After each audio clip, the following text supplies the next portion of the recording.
like dark beer, I like light beer, I even like black and tan.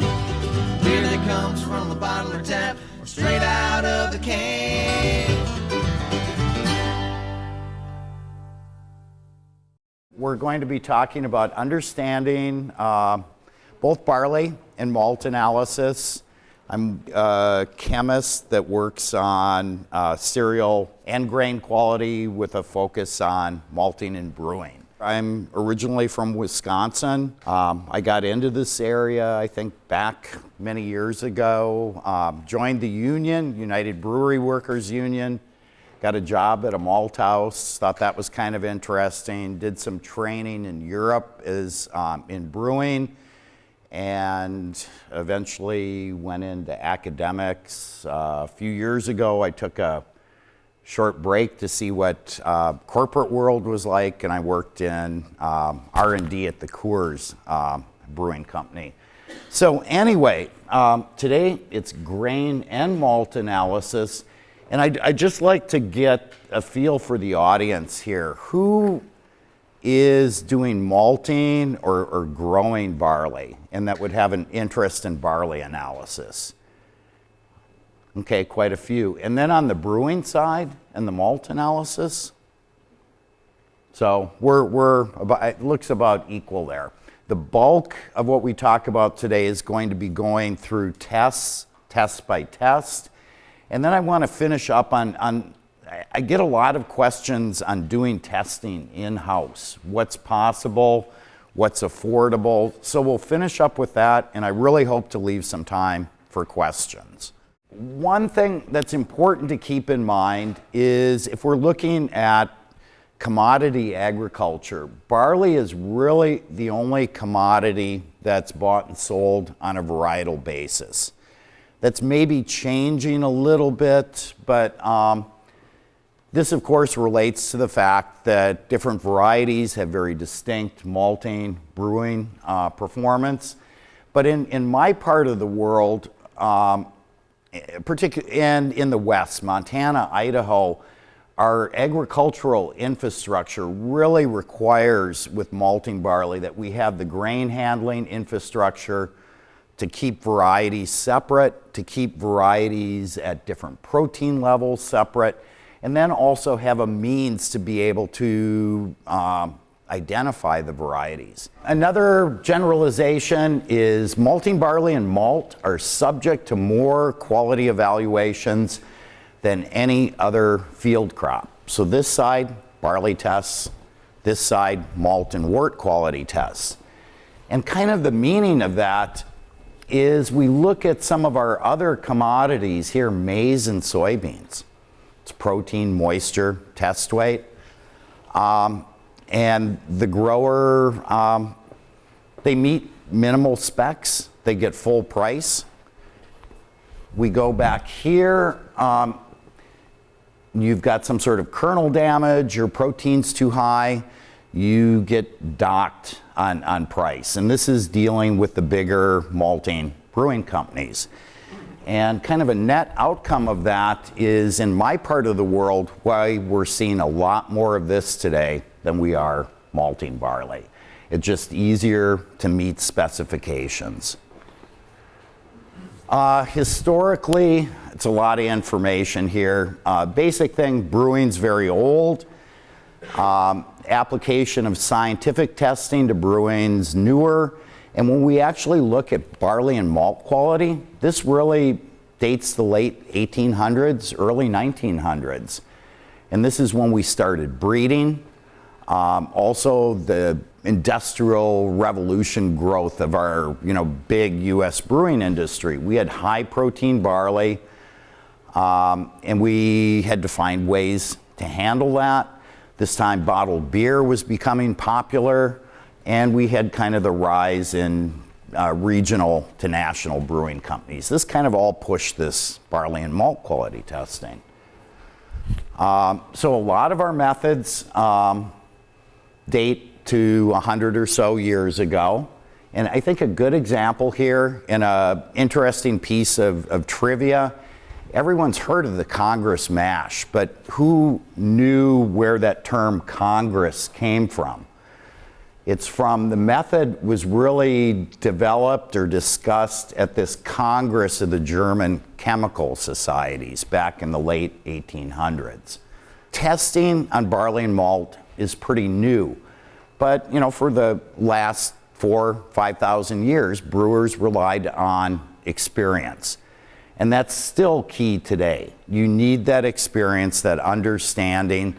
I can't tell you on your malt that you need an extract of this, you need a beta-glucan of this.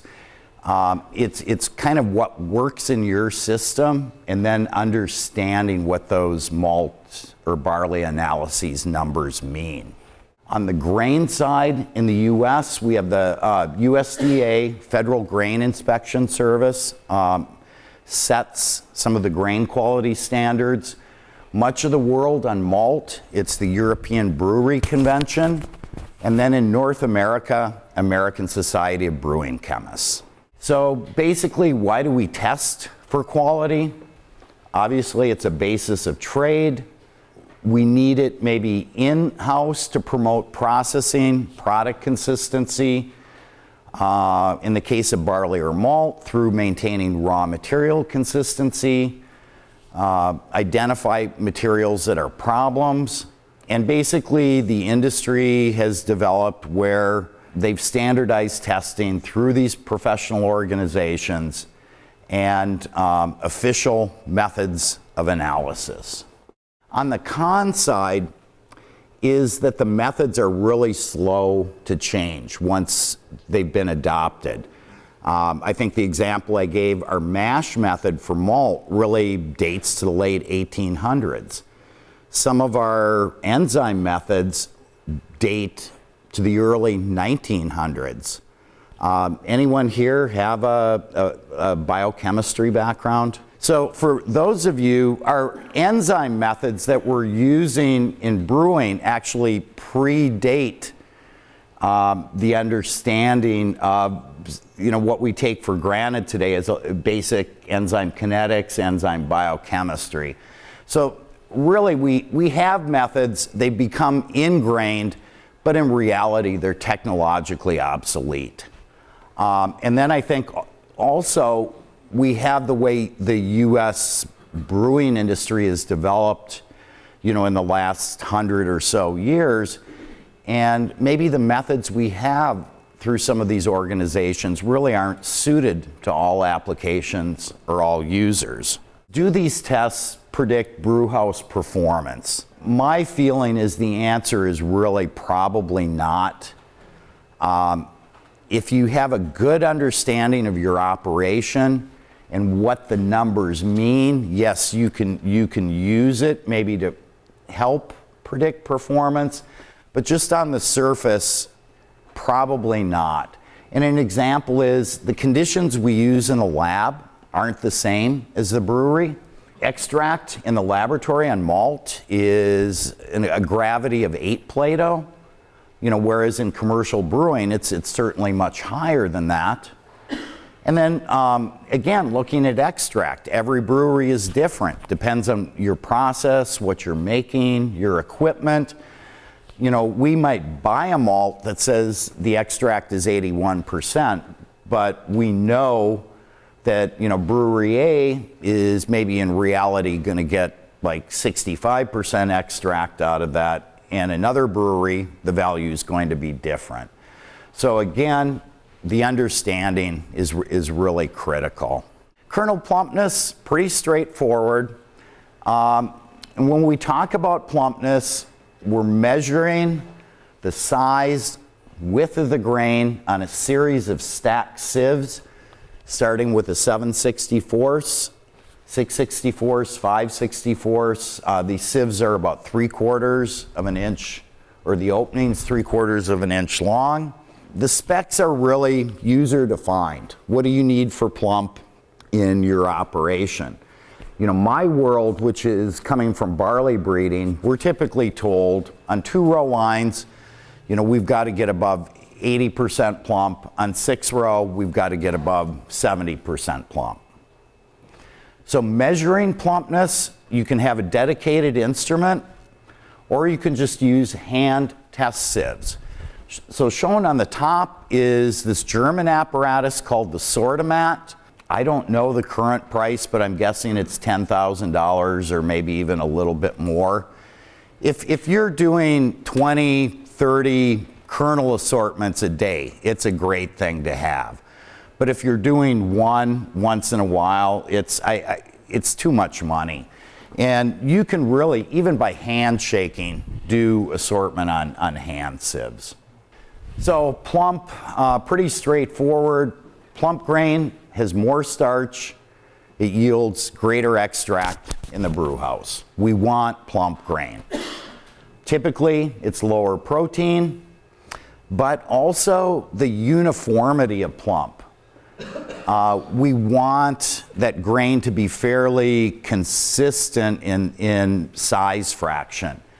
If we've got a wide variation in kernel size, this leads to uneven water uptake, uneven modification in the malt house. So typical practice is, go ahead. Oh, I just want to add one thing from in the field. If you have seeding rates that are too high, it can also really affect the kernel plumpness. So having a seeding rate that is basically on the lower end can actually result in more uniform plumpness, just to dovetail with what you're talking about. Yep, thanks, I appreciate that.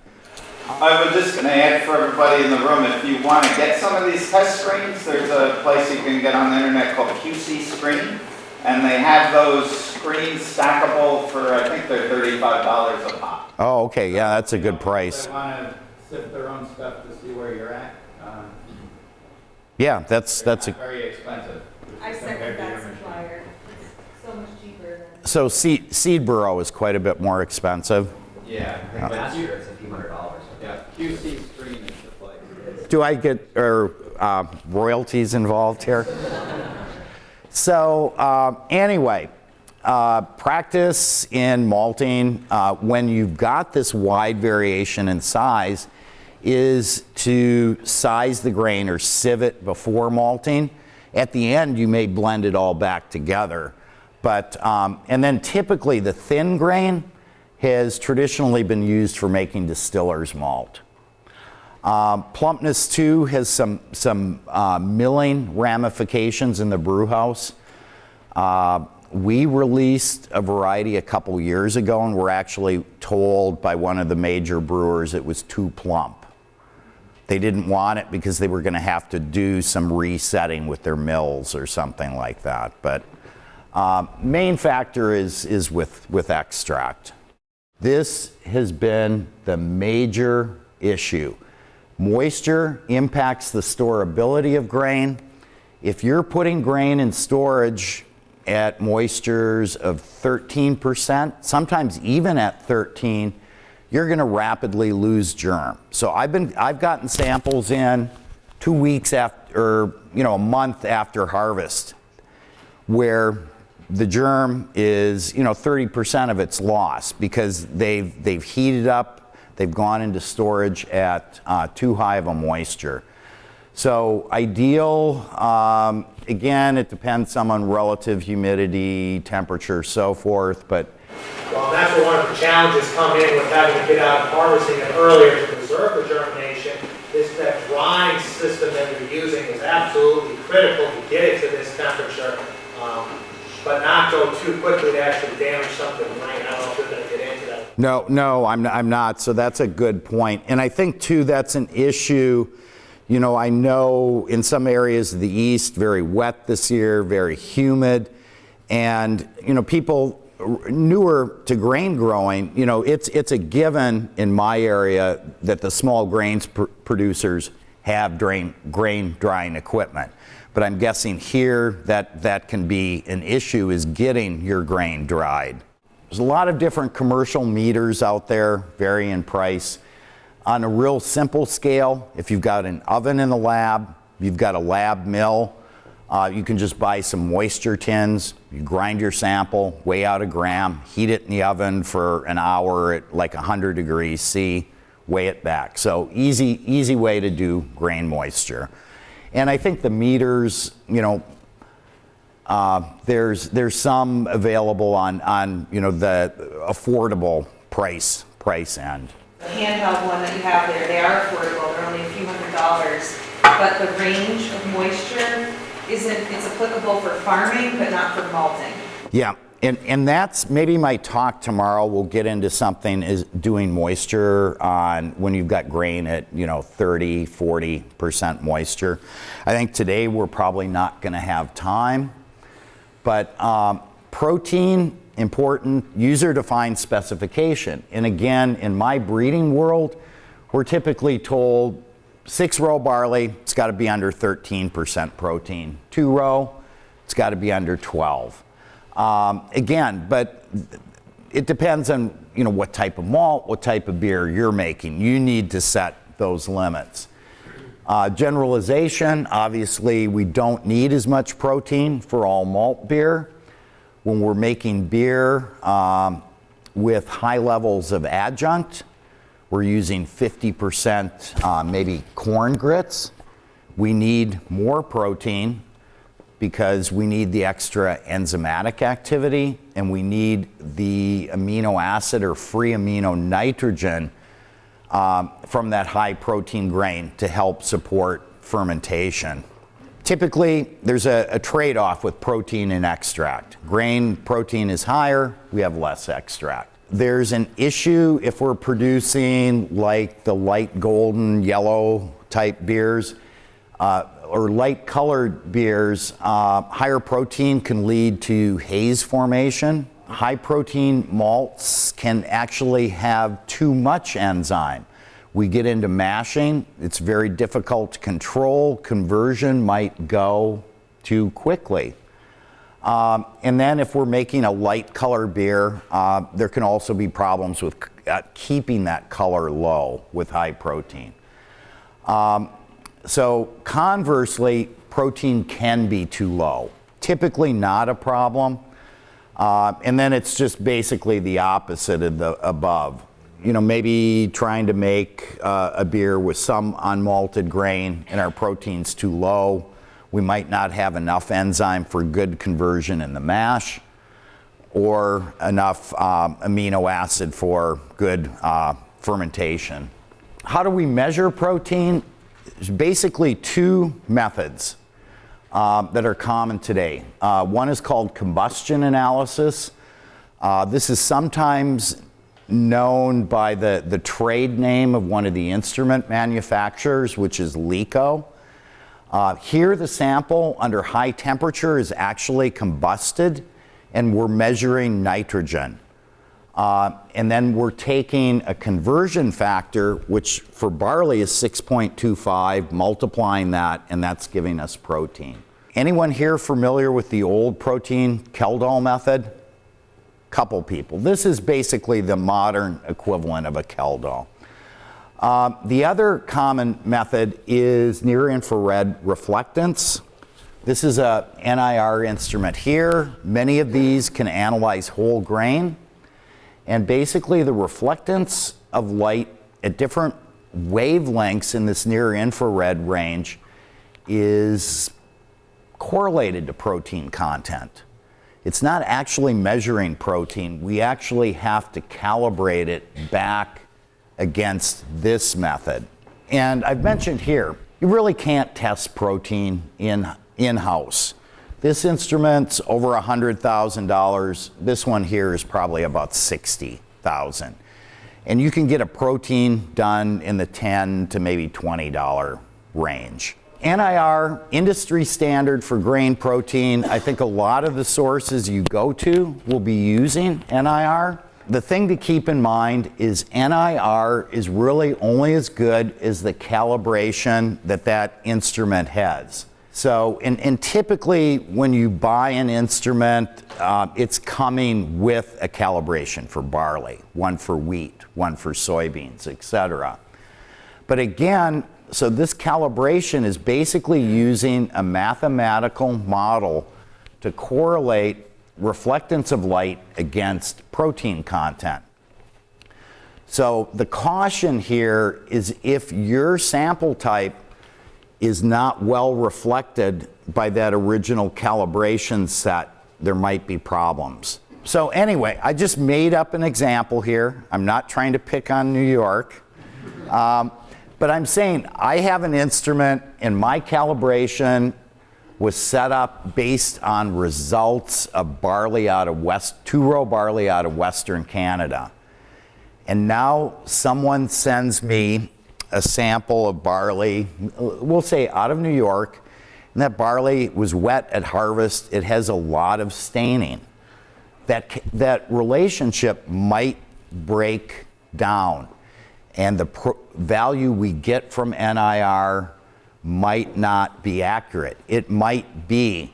But in recent years, I've been getting a lot of barley out of relatively new areas, different varieties, and I'm always a little bit cautious. I like to double check it against the combustion analysis.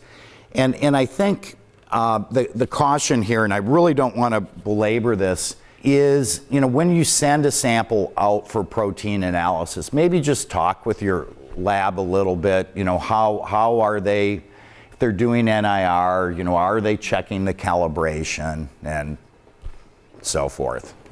Most of the NIR instruments today for grain analysis are using whole grain.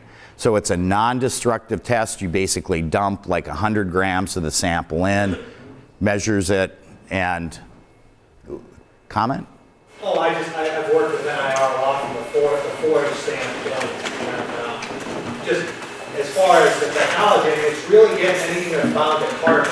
So NIRs for mineral nutrients are kind of worthless. I mean, they're trying, but these things like protein and fiber and sugar, the light actually reflects off those bonds. So that's what you can really use that for. If you're interested in the grain mineral content, I'd stick exclusively with wet chemistry. Okay. That's all I wanted to add. Yeah, and as I said previously, this really is kind of gotten to be the industry standard, but I just want to make everyone aware it's not, if you're sending something that's really unique and they've maybe never seen before, you might want to mention it.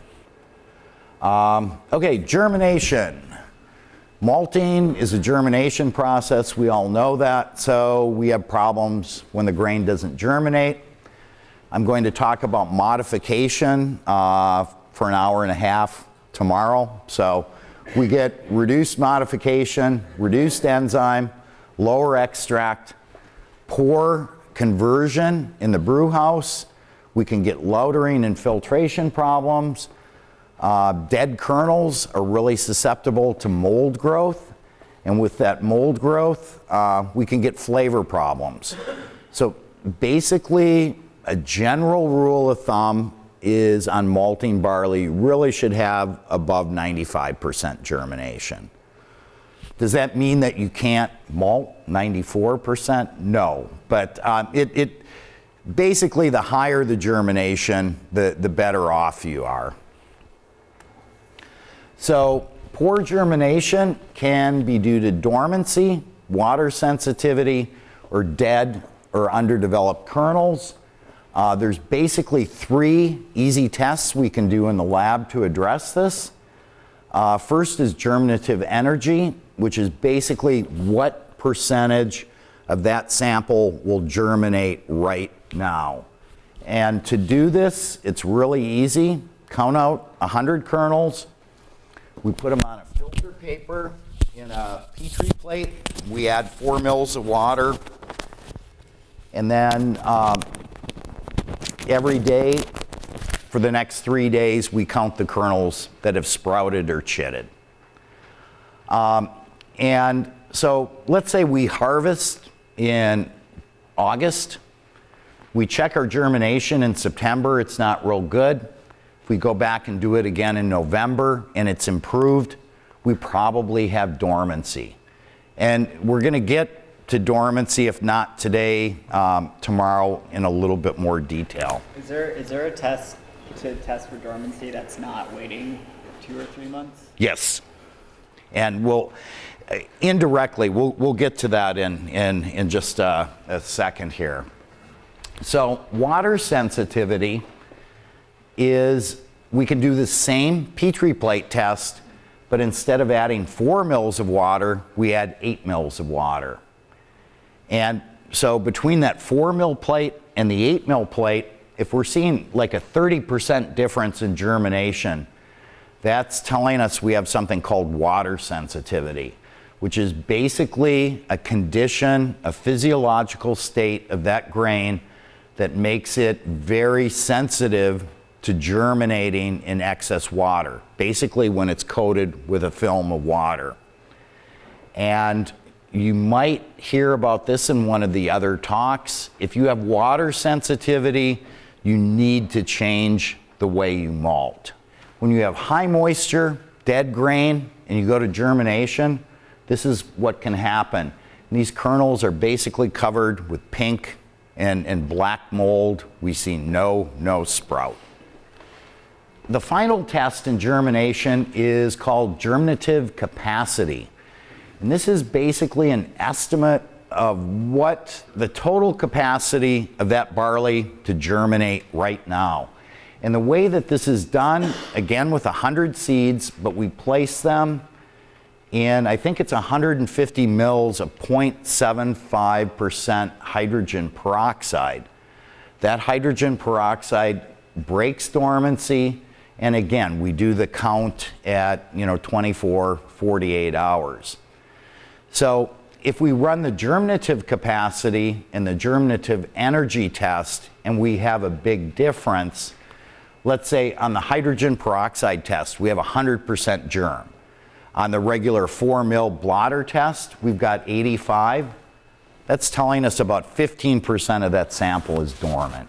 Now, if we harvest our grain, we measure germinative capacity relatively soon after harvest, and it's low, like below 90%, that's indicating some problem, that we might actually have some dead grain. We had some damage, damage in the field. This is a little video of the hydrogen peroxide test. So we get really bored in North Dakota in the winter, so one of our favorite things is to do this and watch the kernels float up and down in the peroxide.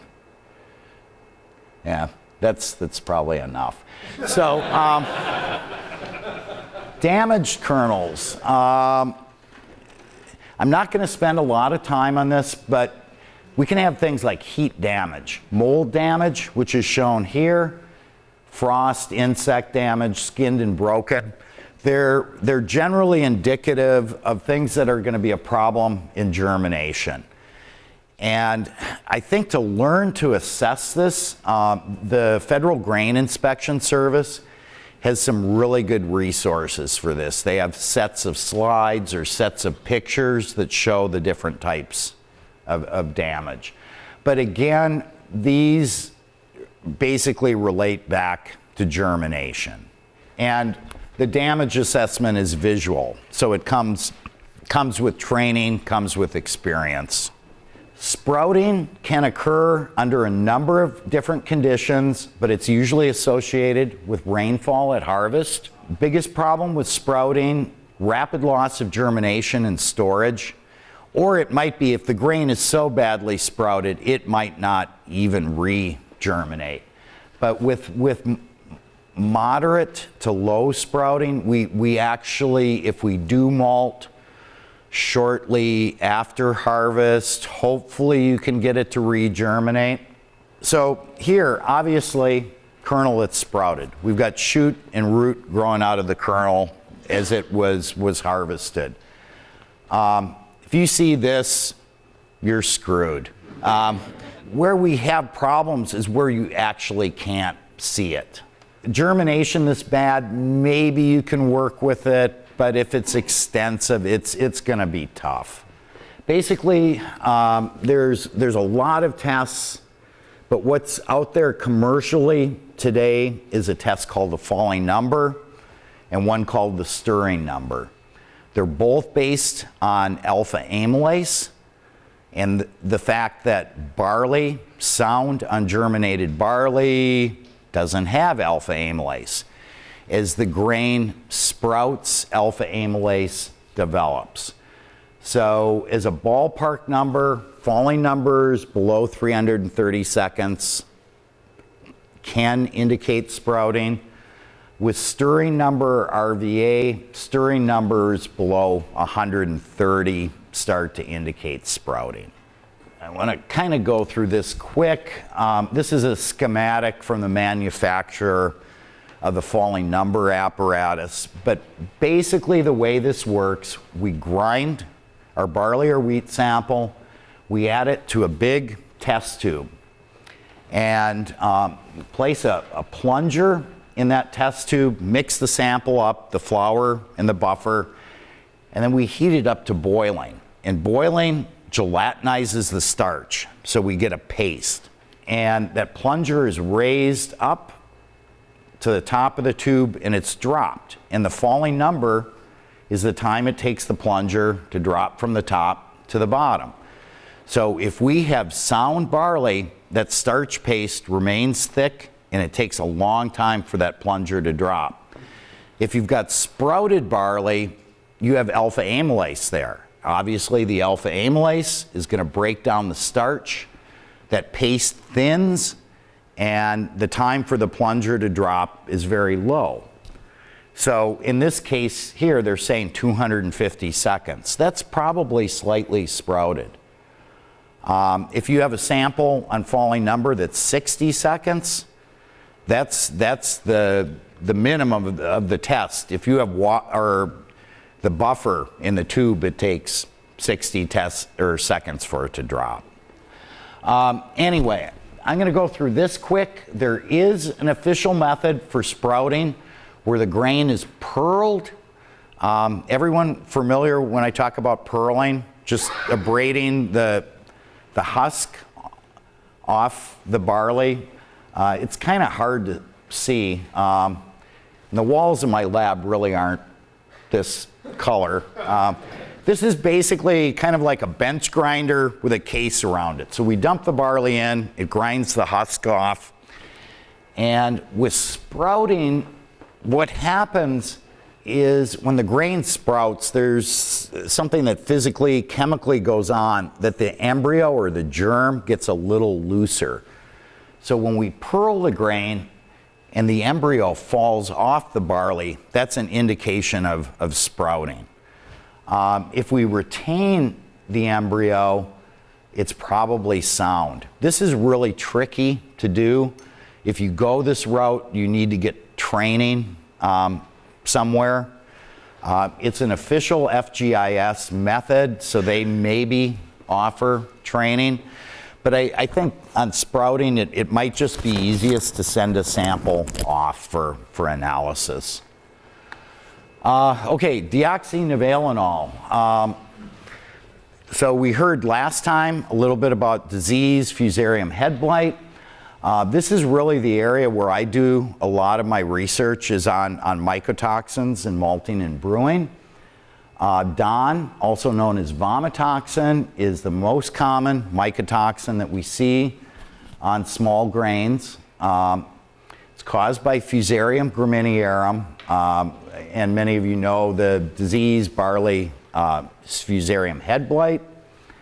It's problematic in the Midwest. I've been working on this since probably the mid-1990s.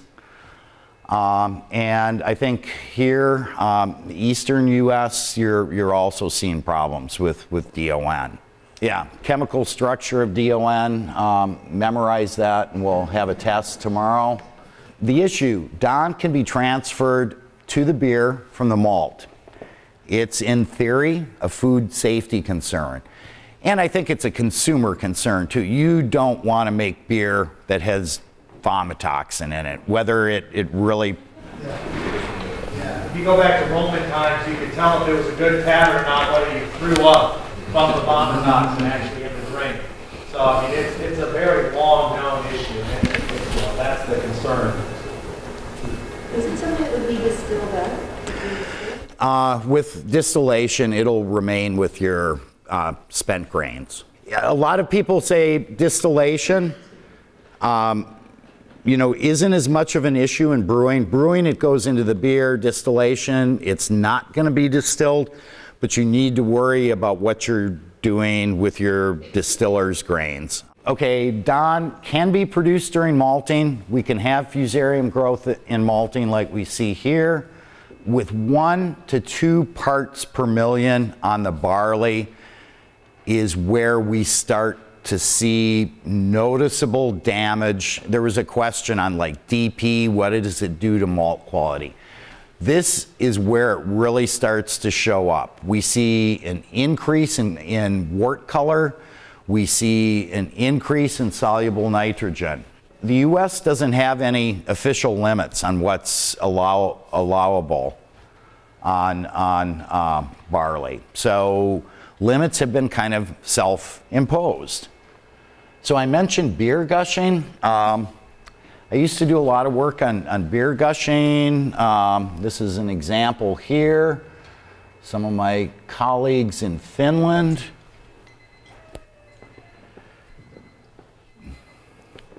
So that was kind of a moderate case of gushing. A bad one is opening the bottle. It will literally spurt up 3 or 4 feet and you can lose over half of the bottle. Now this is not caused by Don. It's another compound produced by the fusarium. So analysis, again, this is just my lab. We use GCMS for analysis. Final word on mycotoxins. Don is most common on barley, wheat, but it's not the only factor. It is, again, the major factor as far as a field fungi, a mycotoxin that we get in the field. The fusarium does produce other toxins, but these are typically at much lower levels than the Don, so we use the Don as a marker. But back to grain moisture. We put grain in storage when it's too wet, under bad conditions. There's toxins that we can get in the bin. A good example with barley, wheat, and corn is this one called ochratoxin A. One that's problematic in the US, mainly with corn, is aflatoxin. Will the ochratoxin A show up in a mycotoxin screen that most labs do? Depends on what you're getting. I would say you specifically have to request. It would be like on fusarium, it would be for a range of the fusarium toxins. But these aren't going to be, they're out there, but I don't think you're going to run into it a lot. Post-harvest treatments to get rid of Don. My experience is it's extremely difficult. Infection with Don can happen from the time of pollination to the time the combine picks up that grain. You can actually, I'm not sure how small grains are harvested here, but in my area it used to be very common to swath. It's getting less and less so, but the grain would be cut, it would be windrowed, and then it would dry, you'd come back and pick it up. Well, we would see infection actually coming in once the grain had been cut. You can have infection that occurs under the husk, on the surface of the husk. You can see plump grain with no symptoms that has mycotoxins. So short answer, and I'm happy to talk about this later, I haven't found anything, including cleaning and sizing, that works that well. Gushing, there's a lot of other things that can cause gushing. It's possible it's related to fungi on the rye. Yeah, whether they test or not, I'm not sure. The biggest thing is malting too soon after harvest. The viability on the fusarium drops off fairly quickly, and it's largely gone by about 6 months under many harvest conditions. So when maltsters see problems is sometimes when they're malting new crop, maybe within a couple months. And there are processing things they do. There's really no additives anyone's using, but you can use more overflow, and the steep helps. If you malt too soon after harvest, the fungi is still viable and it can produce more Don. If you store it for a longer period of time, that fungi loses viability, it doesn't grow during malting, and it doesn't grow, it can't produce Don. You're still dealing with the Don that was on your barley at harvest. That Don is stable, that doesn't deteriorate with storage. But what happens typically in malting is most of that Don on your barley is going to get rinsed off in the steep. That's 90-something% of the cases. There's a few samples because of some differences where you can see it go up. I love talking about Don and Fusarium, and I'm happy to continue on this.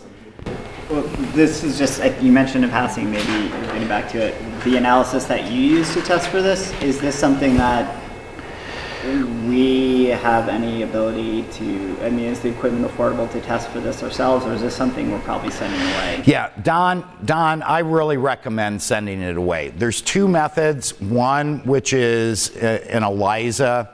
So, it's a immunological test. And there actually are versions of that are sold for on-farm use. But you can, I don't know, what does a commercial Don test cost? Anyone have experience with that? I would really send it to someone that has experience running it. The GCMS that we run in my lab, that's not affordable. The instrument itself is $150,000. So I really recommend it be sent out. Basically, malt quality tests, what we do on the grain, moisture, protein, friability, enzymes, some of these detrimental factors, and then we make wort. We do extract, we make wort out of that malt, and we do a bunch of tests on wort, viscosity, color, etc. So moisture, it's basically the same test that we do for barley. You can use the same equipment. Malt protein, basically the same for protein. And my opinion, if you're a maltster, you don't really need to test malt protein. If you're getting your barley protein tested, barley and malt protein are basically the same number. If you have a protein of 12 in your barley, you're probably going to see 12 or high 11s in the malt. And the reason for this, again, is we're not actually measuring protein. We're measuring nitrogen, and then we multiply it by a conversion factor to get protein. And malting brings about a breakdown of protein.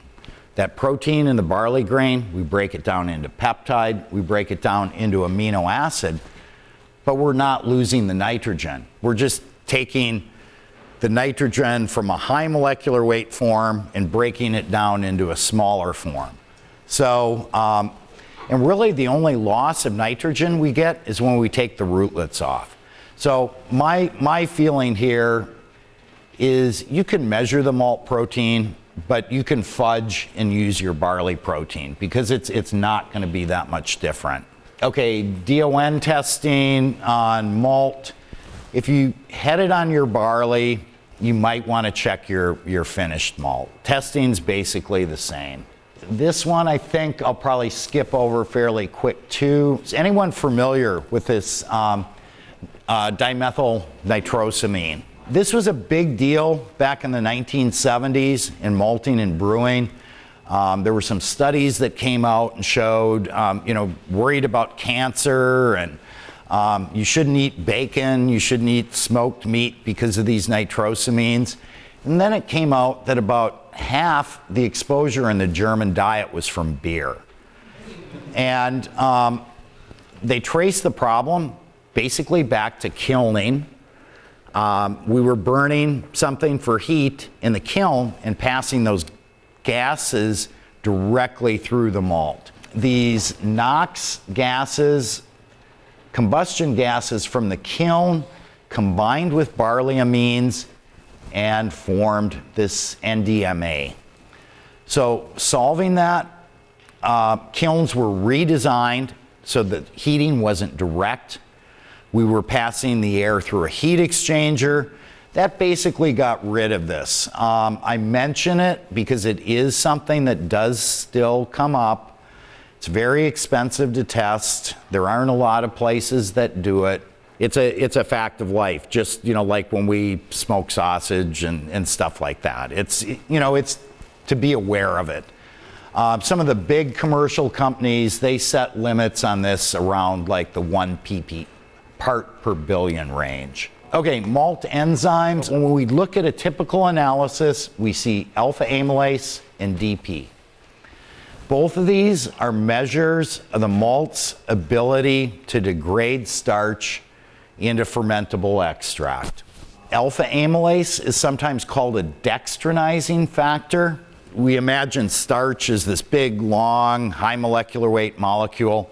Alpha amylase chops it up kind of internally into smaller pieces called dextrins. And the big effect in mashing is alpha amylase. By reducing the molecular weight of the starch, it makes the mash a little thinner. And that's important if we're like mashing corn grits and we need to pump those corn grits into our main mash. If we're doing 100% malt beer, it's not important.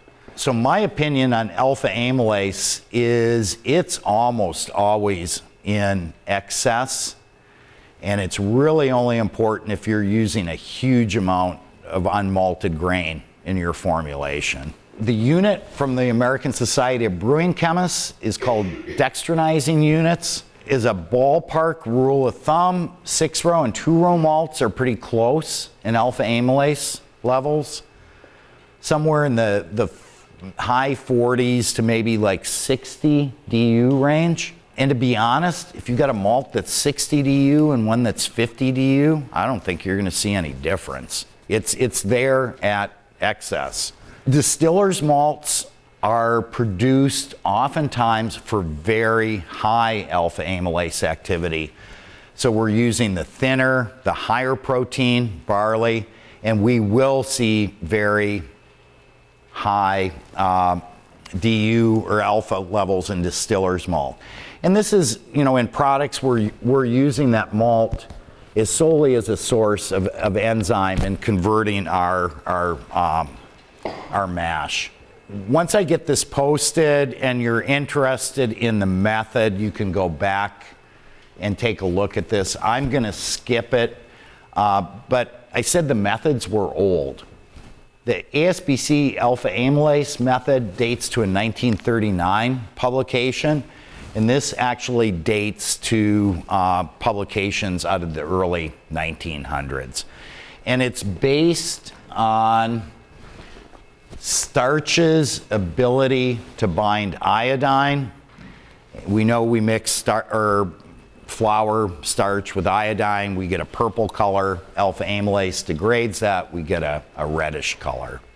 Can you have too much alpha amylase? I think the answer is yes. We see this sometimes with brewers that are using like corn syrup adjunct, and it becomes mainly a problem that conversion just gets so fast, it's really hard to handle in the brew house. Can you have too little? Answer again is yes. Typically, our modern varieties have been bred for high alpha amylase, and in most of them, there's excess. And as we'll see in a minute, we typically run more into problems with DP. So DP, mainly a measure, beta amylase, and again, I'm gonna skip the chemistry for sake of time, but the method is based on the formation of reducing sugars, and DP is largely an indicator of maltose formation. Maltose is our primary sugar in wort, fermentable sugar in wort. So DP is actually a pretty good indicator of fermentability. If we're comparing barley varieties and DP levels, there's a strong relationship between the fermentability of that variety and its DP level. DP is often referred to as saccharifying power. And again, saccharifying is in saccharide, it's forming sugars. DP is the enzyme responsible for our fermentable formation during malting. DP in the US is expressed as ASBC units. If we go to Europe, it's expressed in Windisch-Kolbach units. The two aren't the same, but there's a conversion factor. Our US 6-row malts tend to be higher in DP. Just picking kind of a ballpark number, maybe around 160. Our US 2-rows are lower. And our European 2-rows are typically even lower than that. We might be down towards 100. Dextrinizing units and degrees Lintner. Lintner was some old German chemist in the late 1800s that worked on starch. And the method was originally expressed in degrees Lintner. And ASBC back like 30, 40, 50 years ago made some minor correction in the formula, and they changed it to dextrinizing units. But the numbers are virtually identical. 6-row has really been, a little bit higher protein content, and it's really been bred for alpha amylase and DP to use, as a malt, with high maize or rice adjunct levels. Kernel plumpness has gotten pretty close with 6 and 2-row. The enzyme levels in some of the North American 2-rows have come up. So really on alpha amylase with 2 and 6-row, there's no longer any difference. But this remains a real distinguishing factor with our modern 6-rows and our modern 2-rows. I think on the brewing side, you're using North American malts. You're really, in 100% malt beer, you're not going to run into any limitation on enzyme.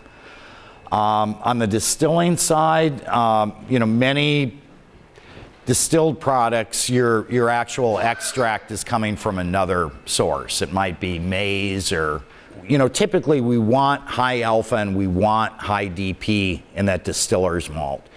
If you're actually using the malt as a source of extract and a source of enzymes in something like a scotch, the specs are probably different and the enzyme doesn't need to be as high. Testing malt enzymes, is it needed in craft malt?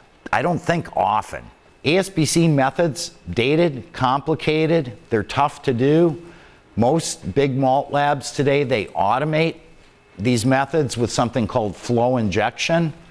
And there's a flow injection system shown here that's $120,000. And if you're doing 40 analyses a day, it's worth it. But if you're doing one every couple days, you can do them by hand. It's time consuming, they aren't easy. So that's something in the next day or so I'd kind of like to visit with people about. I don't know how much this is needed. Malt modification, it's basically the physical and chemical changes that occur in the endosperm of the barley during malting that change barley into a form that's more easily utilized in brewing. It's why when we take a barley kernel, we bite on it, you might break your tooth. You take a kernel of malt, you bite on it, it's crushable. So basically that change from a hard, steely barley to soft, friable malt. Tests that measure modification, growth count, or acrospire length, fine coarse extract difference, friability, and soluble to total protein. Soluble to total protein is specifically a measure of protein modification. Acrospire growth, it just basically, this is football shaped thing is supposed to be a barley kernel, and this red bar is the acrospire or the shoot. So we take a handful of barley, If it's in the malt house, we can maybe peel back the husk. If we have finished malt, we can actually boil that malt. It makes the husk a little bit transparent. And then we just count how long the acrospires are here. So here, it's about 3/4 the length of the kernel. And as an old rule of thumb, maltsters would say when those acrospires were about 3/4 to maybe the full length of the kernel, the grain was properly modified. If we have a sample where maybe half are like a quarter length and half are overgrown, that's telling us we don't have homogeneous sample. We've got variable modification. So fine coarse extract difference, I'm not going to talk about this tomorrow, but this is an old test. We basically grind the malt sample. One portion is ground finely, one's ground coarsely, and we determine the laboratory extract. So in a poorly modified malt, the amount of extract obtained from the coarsely ground sample is going to be much, much lower than it is from the fine sample. If the malt is well modified, the difference is going to be minimal. And just an example here, we do the fine grind extract, we get 81%. Coarse grind, we get 77.9. Our difference is 3.1. That's telling us we might have some modification issues. And my representation on how this works, this is a chunk of ground up malt, the endosperm. These blue circles are starch. The hashed stuff is protein. And so we've got a big particle and a small particle.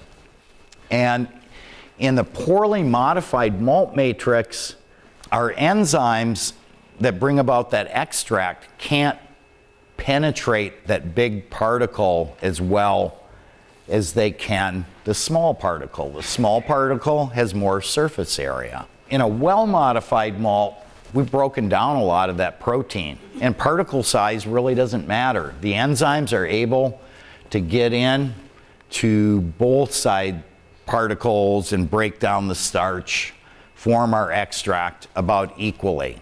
This is a patented instrument sold by this company in Germany.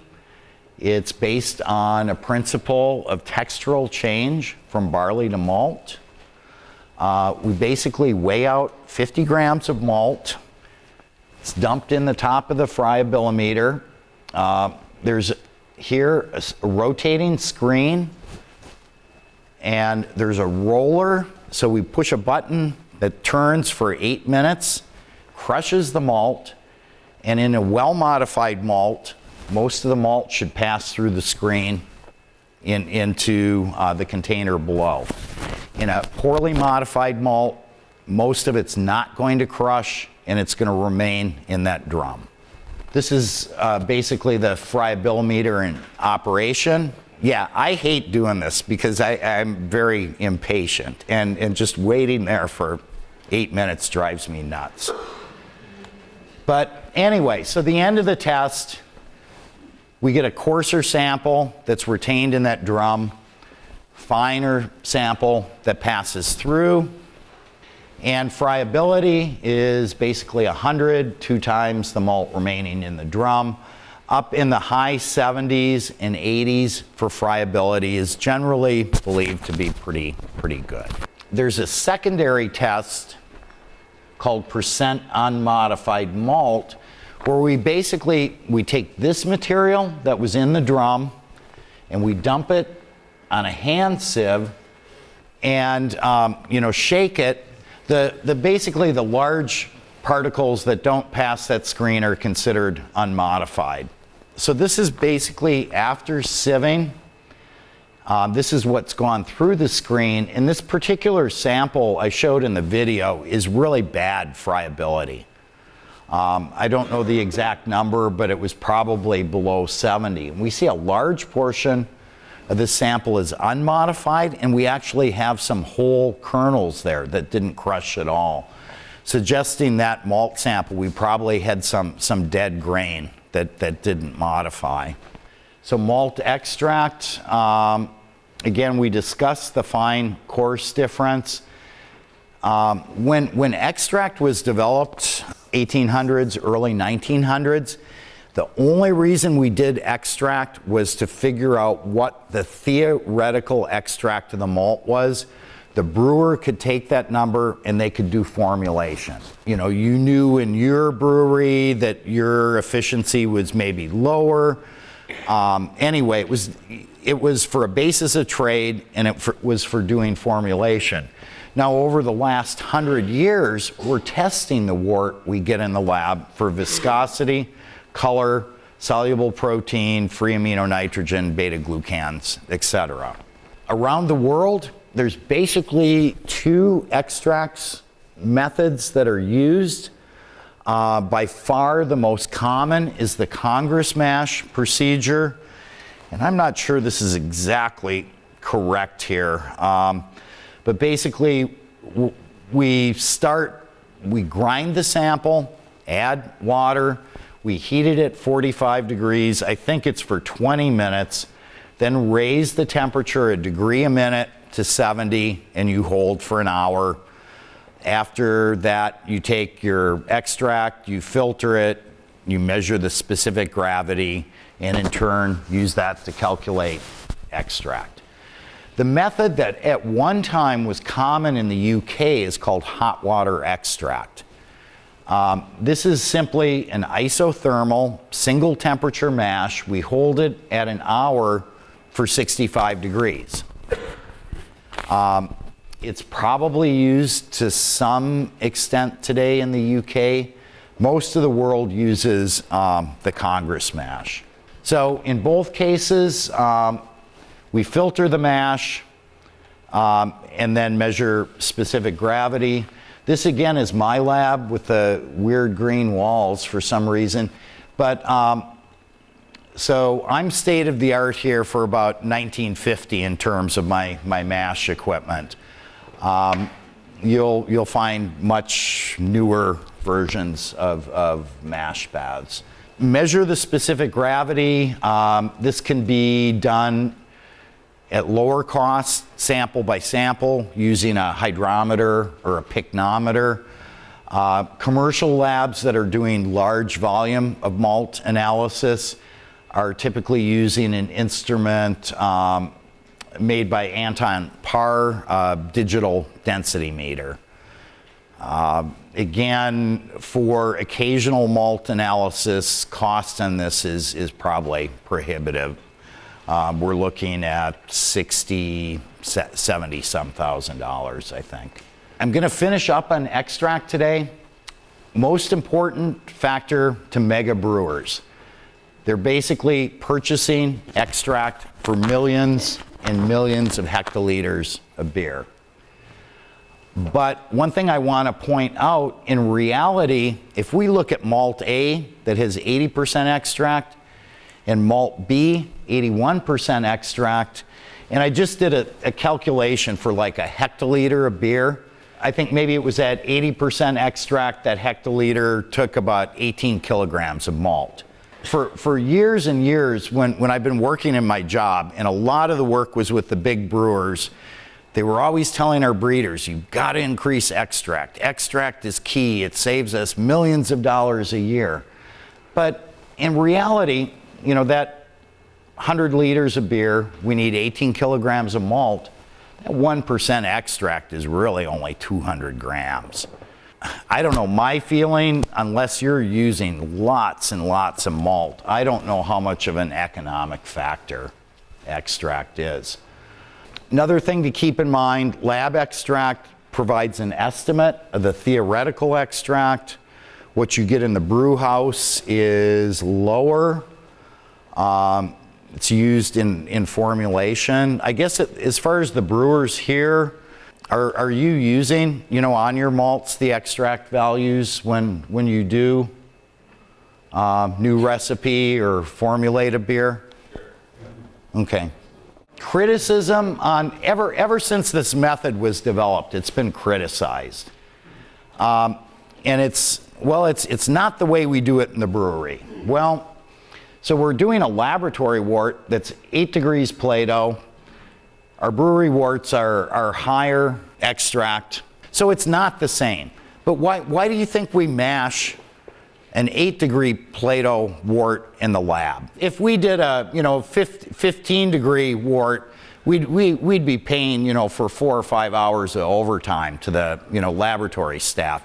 And I think the reason that was done was just so within a 8-hour shift you could get extract done. US 2 rows are tending towards the low 80s.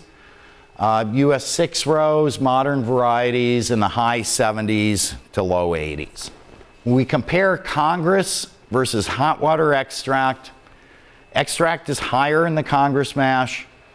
Fermentability, though, is higher in the hot water extract mash, and that's because the 70 degrees that we use in the Congress mash is too high for the DP, too high for beta amylase. And the results of the two mashes aren't the same. We get differences. If we look, for example, at wort color, we get a higher color when we do Congress mash than hot water extract. And the reason I mention this is, as you think about doing analyses, and you have one lab maybe doing Congress mash, you have another doing a hot water extract, it influences the results. So, standardization is important. So when we look at a large commercial malt lab, basically their volume of production requires a full-time lab staff. Throughput is a big concern. A lot of samples are being done in a day. You're doing quality to monitor in-house operations, meet your customer specs. Some of these large-scale brewers require very extensive analyses for process control, consistency. I don't know, one way I look at it, what do you think now, being a brewmaster in one of these very, very large brewing operations, what would you study in school if you want to be a brewmaster? I don't want to name names, but at some huge brewery, chemical engineering is quite common.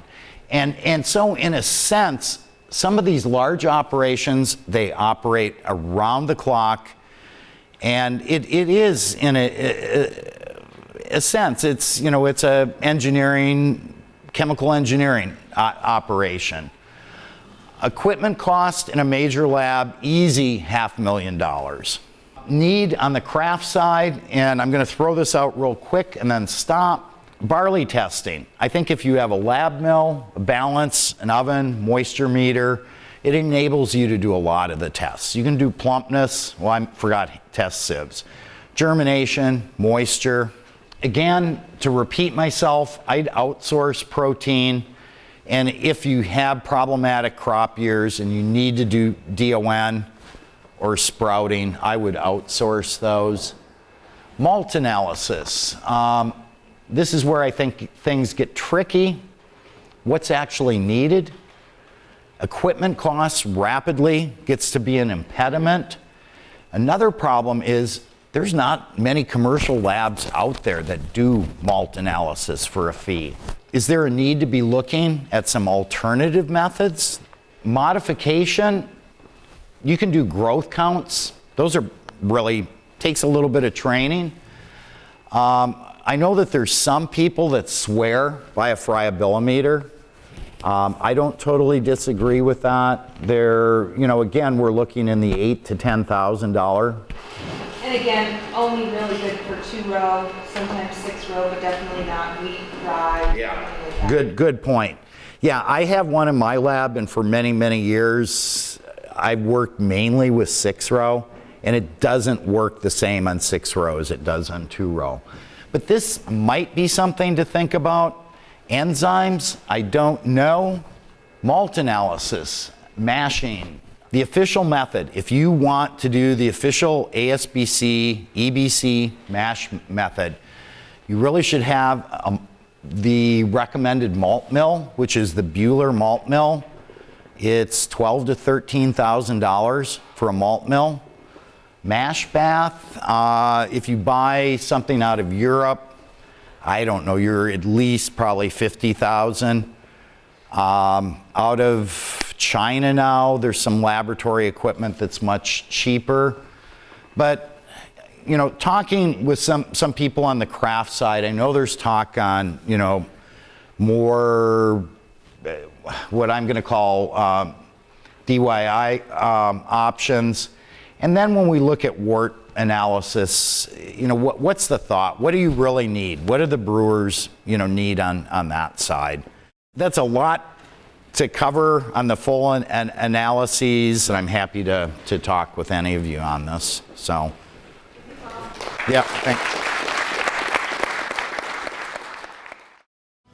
I like dark beer, I like light beer, I even like black and tan. Beer that comes from the bottle or tap, or straight out of the can.